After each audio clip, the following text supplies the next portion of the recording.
Espero que seja o primeiro de vários. É um tema novo, muito pouco discutido aqui no Brasil e que merece atenção. Tem muita discussão sobre já alguma tradição informática, que é o direito a serviço da informática, da computação. Agora, tem pouca coisa sobre esse outro lado, que é a informática a serviço do direito, né? E a inteligência artificial a serviço do direito, como modelar discurso jurídico, como ter ferramentas computacionais que podem auxiliar o trabalho do jurista. Bom, eu mudei um pouco o título da palestra e eu resolvi hoje tentar dar fazer com que vocês experimentem um pouco o tipo de problema que quem mexe com inteligência artificial aplicada ao direito lida. Tá?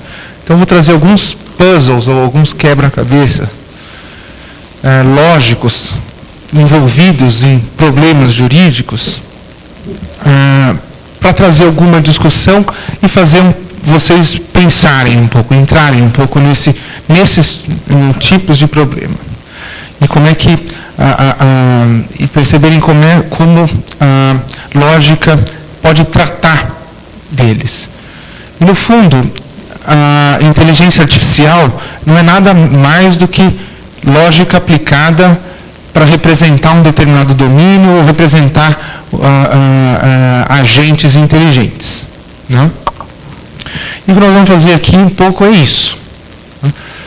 Olhando para o discurso jurídico, tratar de alguns problemas, só que sobre a perspectiva lógica, uma visão mais abstrata, estrutural. O que está por trás ali? Quais são as inferências que estão por trás da forma pela qual os juristas resolvem alguns problemas? E o título, De Casibus Perplexis, esse, na verdade, é o título da tese de doutorado, equivalente a uma tese de doutorado do Leibniz, que poucos sabem, mas foi, na sua época, um jurista. A formação dele é como jurista. E a tese de doutorado dele, que ele defendeu, tinha cerca de 20 anos, e o objetivo da tese dele era mostrar que existem problemas extremamente difíceis no direito que somente podem ser resolvidos por uma análise filosófica. E por isso ele entendia, com a cabeça de um lógico que ele tinha, significava resolver problemas lógicos.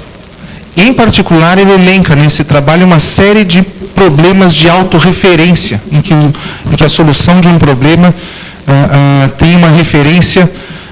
Para eu resolver o problema, eu preciso já ter uma solução que se refere à forma de solucionar e assim por diante. Ele dá vários exemplos interessantes.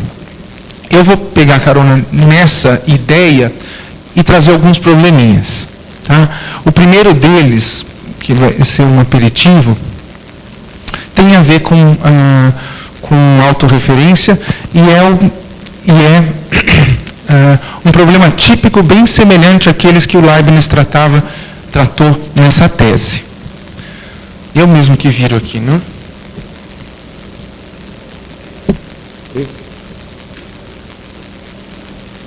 Bom, então vamos tratar do primeiro puzzle, que é o que eu chamei de puzzle da fungibilidade recursal.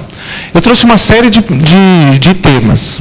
Eu sei que não vai dar tempo de falar em meia hora. Quando der meia hora, vocês cortam e eu paro, né? A ideia seria, através dos puzzles, chegar nos problemas aos quais eu tenho dedicado minha pesquisa hoje, que tem a ver com uma tentativa de representação de raciocínio com base em coerência no direito. Mas se não der para chegar lá, tudo bem. Eu acho que vale mais a pena vocês vivenciarem como esses problemas são tratados da perspectiva da inteligência artificial e da lógica jurídica. A lógica jurídica, stricto sensu aqui, lógica formal aplicada ao direito.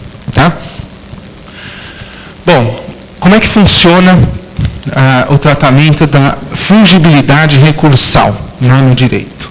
A regra geral é a univocidade do recurso. Cada decisão tem o seu recurso específico. Você tem que interpor aquele recurso que é previsto na legislação. O antigo Código de Processo, ele tinha uma regra específica sobre a fungibilidade recursal, que dizia exatamente isso. Salvo a hipótese de má-fé ou erro grosseiro, a parte não será prejudicada pela interposição de um recurso por outro. Ou seja, o juiz poderia receber, mesmo que não fosse o recurso correto, a não ser que fosse a hipótese de má-fé, a interposição tenha sido de má-fé, ou o erro fosse grosseiro. Hoje, o Código de Processo Civil mudou, esse artigo, ou algo parecido, não existe, porém, a jurisprudência segue aplicando os mesmos critérios, inclusive é comum mencionar esse dispositivo, e se justifica que esse dispositivo, esses critérios ainda estão vigentes com base no princípio da instrumentalidade das formas. Às vezes citam alguns artigos do novo Código de Processo Civil em que tem ali menção à instrumentalidade das formas, mas é o mesmo critério, basicamente. E a jurisprudência ainda evolui para interpretar o que significa erro grosseiro, que é um termo vago, né? Quando um erro passa a ser considerado grosseiro, né? E aí você encontra algumas definições e interpretações na jurisprudência que são bastante precisas, inclusive. A primeira delas é que há erro grosseiro sem somente ser, eu já estou, óbvio que não é dito assim, mas em vários momentos se define o erro grosseiro como aquela situação em que não há dúvida objetiva sobre qual é o recurso correto. Depois, você encontra uma dificuldade que é identificar o que é dúvida objetiva, que é tão complicado quanto entender o que é erro grosseiro. Bom, dúvida objetiva, aí a jurisprudência buscou um critério bastante objetivo, que é uma identificação de um fato. Qual é? A dúvida objetiva, se e somente se existe controvérsia nos tribunais sobre qual seria o recurso correto para determinada decisão. Então, aí o erro é desculpável. De fato, existe uma controvérsia. Tá bom, mas o que eu entendo por controvérsia?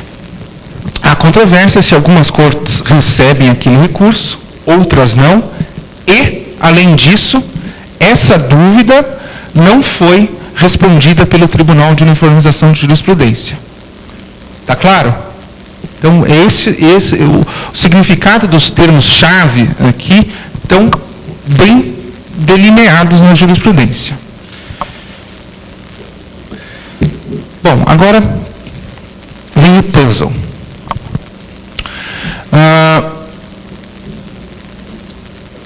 Então, no STJ, vamos pegar casos de agravo de instrumento contra sentença que extingue embargos de execução por perda de objeto.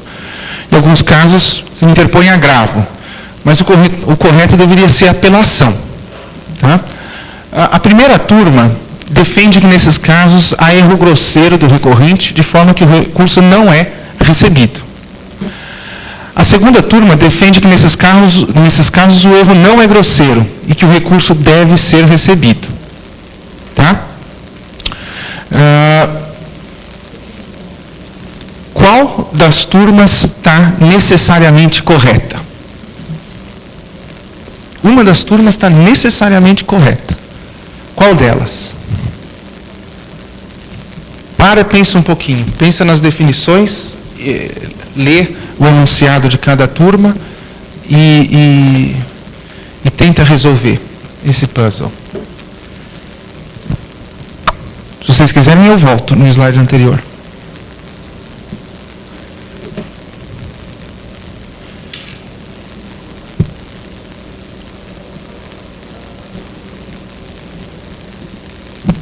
Quer que eu volte?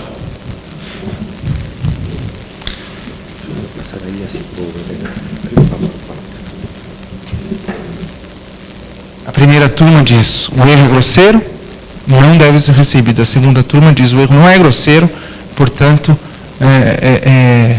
desculpa, o erro é grosseiro, não recebo. A outra diz: o erro não é grosseiro, então eu recebo. Tá? Qual turma necessariamente está correta? Quem acha que a segunda turma está necessariamente correta? Por quê? Sim.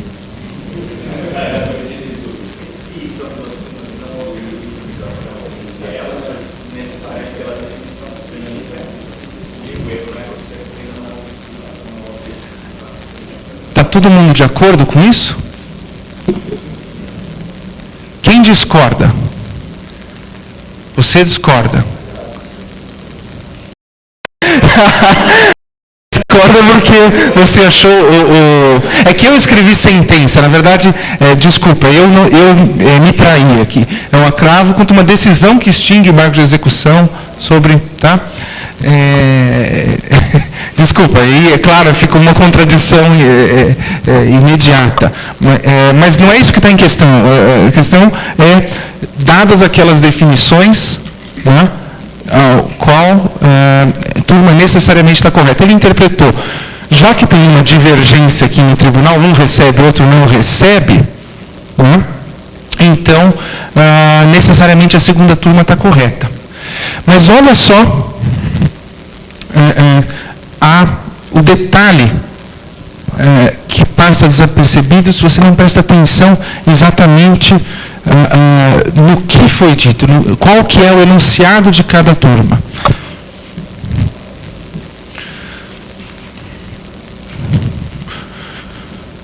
Bom, então recuperando, a regra geral é a universidade do recurso, a exceção é que o recurso é recebido, a não ser que tenha erro grosseiro ou má-fé. Tá? Então, a exceção está já enunciada como negação. Certo? Então, eu recebo se não tiver erro grosseiro e má-fé. Então, eu não recebo. Né? A contrário, né? Aceita-se o recurso quando não é o caso erro grosseiro ou má-fé. Tá? Quando que eu aceito o recurso? Quando não é o caso que há o erro grosseiro ou uma fé. Até aí tudo bem, certo? Mas o que significa que não há erro grosseiro? Esse aqui é o cuidado que tem que ser tomado. O que significa que não há erro grosseiro? Bom, quando há erro grosseiro, o detalhe a perceber é que a afirmação de que há erro grosseiro, na verdade, é uma conjunção. É uma afirmação de que há erro, primeira parte da proposição, e ele é grosseiro. Tá? E o que significa negar que há erro grosseiro? Eu tenho duas alternativas. Negar que há erro e ele é grosseiro, a primeira delas é, não há erro. Então aquele recurso é o recurso correto, então, mas esse não é o caso interessante, não é isso que nós estamos discutindo aqui. O segundo caso a segunda hipótese de uma negação de que há erro grosseiro é, há erro e ele não é grosseiro. Tá? Então, olhando agora de novo o que cada turma enunciou, a primeira turma diz, há erro grosseiro, portanto eu não recebo. A segunda turma diz, há erro, mas não é grosseiro, então eu recebo. O que significa que as duas turmas do Tribunal de Uniformização identificam que aquele recurso não é o correto, não é de apelação. Não é o de agravo, o correto é o de apelação. Então não existe controvérsia nos tribunais sobre qual é o recurso correto. Isso não existe controvérsia nos tribunais sobre qual é o recurso correto, não tem dúvida objetiva, o erro é grosseiro, portanto ele não pode ser recebido. A turma que necessariamente está correta é a primeira turma. Certo? Agora, olha que esse puzzle eu montei, na verdade, não é verdade isso. Tá? Não é verdade que a primeira turma, eu montei quebrando em duas turmas para fazer esse jogo, porque intuitivamente todos vão para a segunda. É impressionante. Eu até eu coloco como questão de prova, às vezes, para os alunos. Eles ficam desesperados. Mas, enfim, De onde eu tirei isso, que é mais incrível ainda? Foi numa discussão de um Tribunal de Justiça de São Paulo, que que recebeu determinado recurso. Ele citava o STJ, citando o STJ, dizendo que nesses casos o STJ recebe os recursos porque considera que o erro não é grosseiro. E você vai no STJ, na decisão que ele cita, aquela decisão do STJ, não vou falar o ministro aqui, porque está sendo filmado, e nem vou citar qual que é o caso, cita vários precedentes. É pacífico nessa corte que nesse tipo de recurso em que se interpõe agravo, como seria o correto, a apelação, o erro não é considerado grosseiro. Portanto, esse tipo de erro não é grosseiro, eu recebo. Mas para lá, olha para a jurisprudência, o juiz está dizendo o erro é grosseiro quando já há entendimento uniforme. Então, o STJ não pode se autocitar. É uma contradição, ele não pode se referir à própria decisão. É uma contradição em termos isso. E é incrível que isso passa desapercebido. No momento em que eu cito que eu considerei que o erro não é grosseiro numa decisão anterior, o STJ, eu assumo que o erro passa a ser grosseiro. Está claro? Então, isso é o tipo de detalhe que acaba fugindo quando eu me fio somente no raciocínio intuitivo. A hora que eu vou analisar e entender bem quais são as definições, etc., quais são os conectivos que estão em jogo, o que eles significam. E, de uma certa forma, esse trabalho que a inteligência artificial faz, que é o trabalho de um lógico, que analisa esse discurso presente na controvérsia jurídica, também pode auxiliar o trabalho dos próprios juristas. Esse é um caso.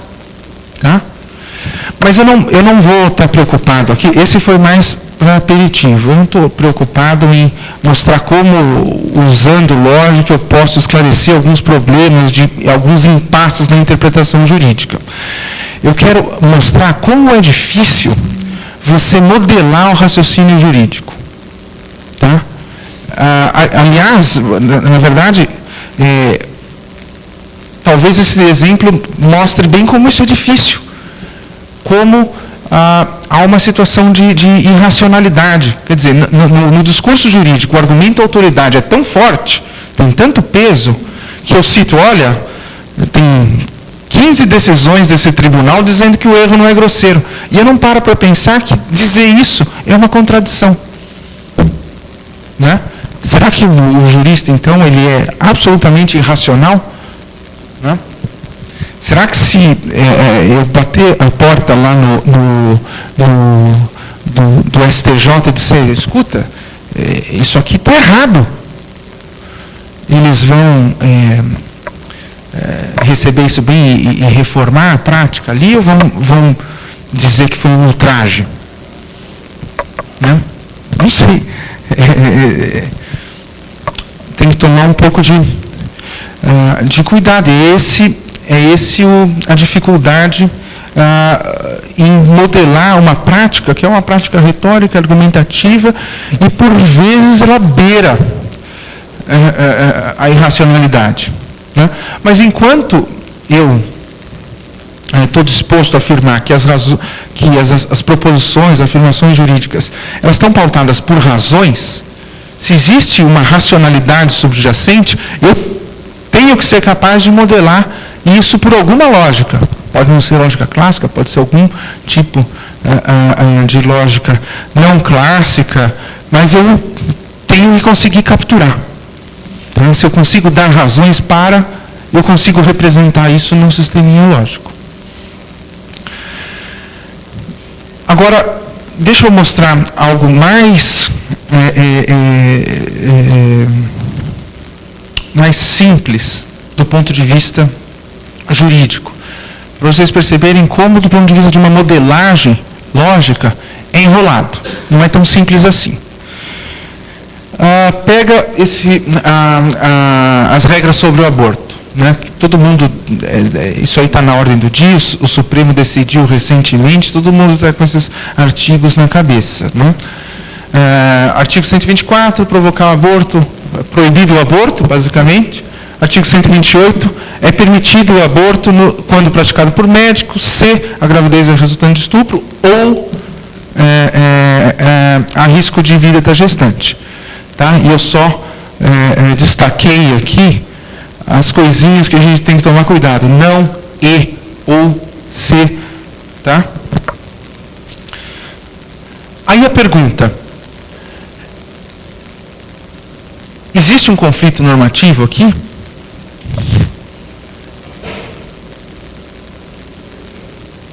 Quem acha que essas regras são contraditórias?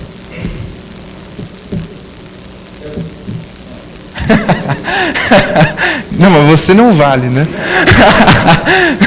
eu falo para os meus alunos, eu coloco isso aqui para os alunos e falo, exemplo de contradição, pum, ponho isso na lousa para os alunos. Um professor de direito penal da faculdade proibiu os alunos de assistirem minha aula. Eu falo assim, não, aquele cara é uma besta.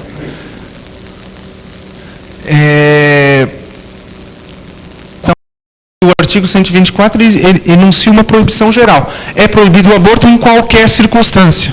E a outra regra diz, é permitido em tais e tais circunstâncias. Mas se é proibido em qualquer circunstância, então é proibido em particular nessas condições em que ele é praticado por médico, ou resultante de gravidez resultante de estupro, ou risco de vida. Os artigos são contraditórios. Se eu for colocar isso em cima, escrever a lógica clássica, eu vou ter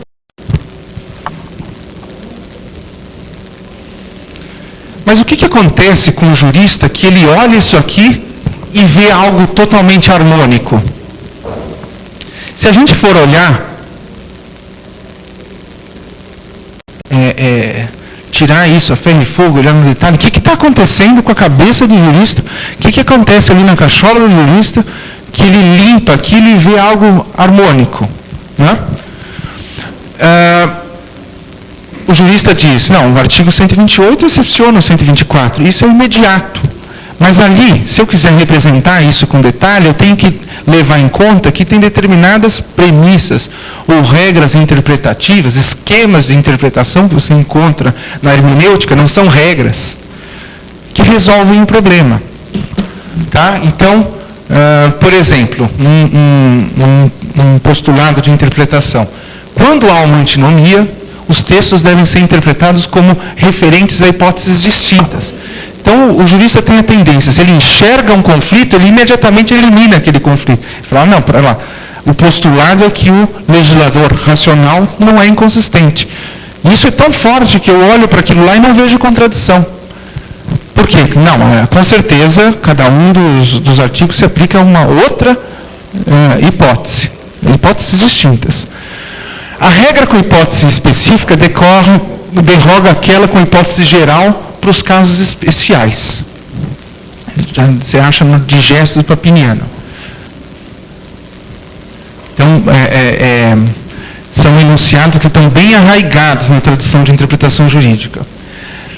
Bom, aqui em cima disso eu monto um argumento. Aí sim eu monto um argumento lógico completo. O artigo 28 traz soluções opostas para a hipótese abrangida pelo 124, então tem uma antinomia. Se o 124 e o 128 são antinômicos, eles têm que ser referidos a hipóteses distintas, pelo princípio 1. O artigo 128 tem hipótese mais específica, portanto ele derroga o 124 por E2. Bom, mas isso faz com que o 124 seja jogado fora do sistema. Tem uma outra regrinha que é usada aí.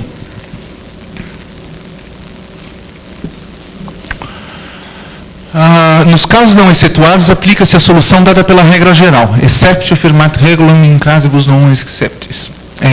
Na verdade, é uma forma, uma das manifestações do argumento ao contrário. Tá? E aí vem a pergunta.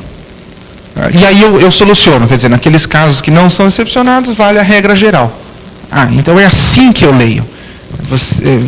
A cabeça passou por todos esses passos, mas isso é tão imediato que não se percebe. Agora, se eu quiser falar para um computador que ele tem que solucionar questões sobre aborto, eu dou input, ele vai ter que fazer esse caminho. Tá? Ele não tem essa mente orgânica e essa experiência, né, analógica. Ali é tudo digital.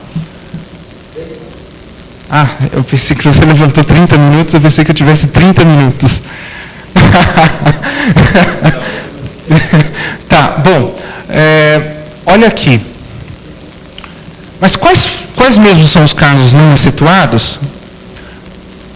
O caso excetuado é se foi praticado por médico e a mãe foi vítima de estupro e consentiu ou corria risco de vida. Tá? Os casos excetuados, eu já usei aquelas letras para representar cada fator relevante, praticado por médico, estupro, teve consentimento, risco de vida, e aí a proibição. Os casos que não são excetuados, ou seja, onde o aborto é proibido, é a negação desse enunciado aqui. Não é o caso que é praticado por médico e tem estupro com consentimento para realizar o procedimento ou há risco de vida. Tá? Quando você coloca aqui, já começam a aparecer questões. Mas será que o consentimento sempre é excluído? Ou mesmo em caso de risco de vida, se ela puder manifestar, exige-se o consentimento ou não? Tá? Na verdade,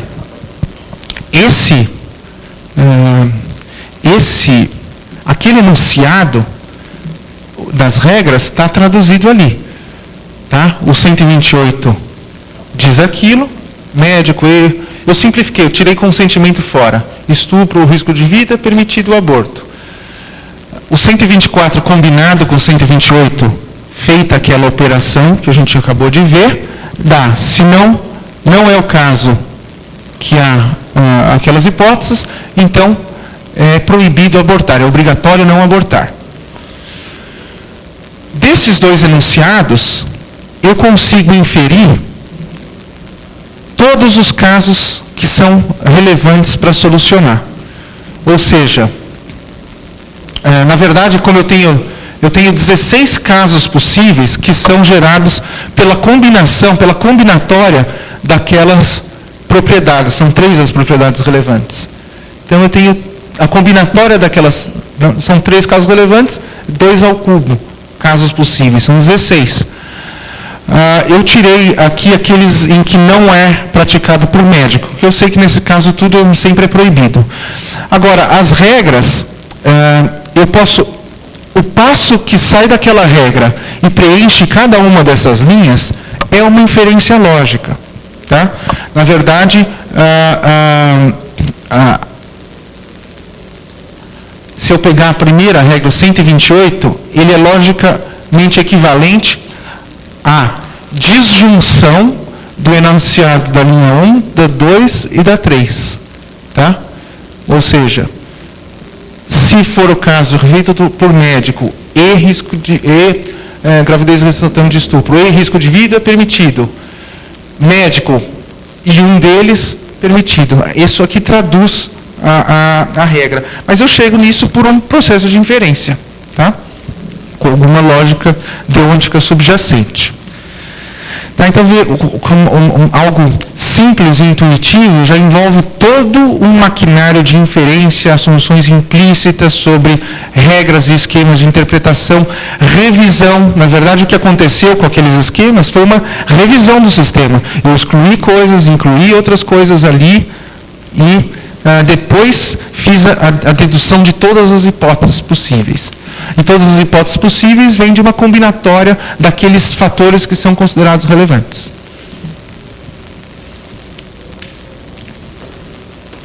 Bom, aí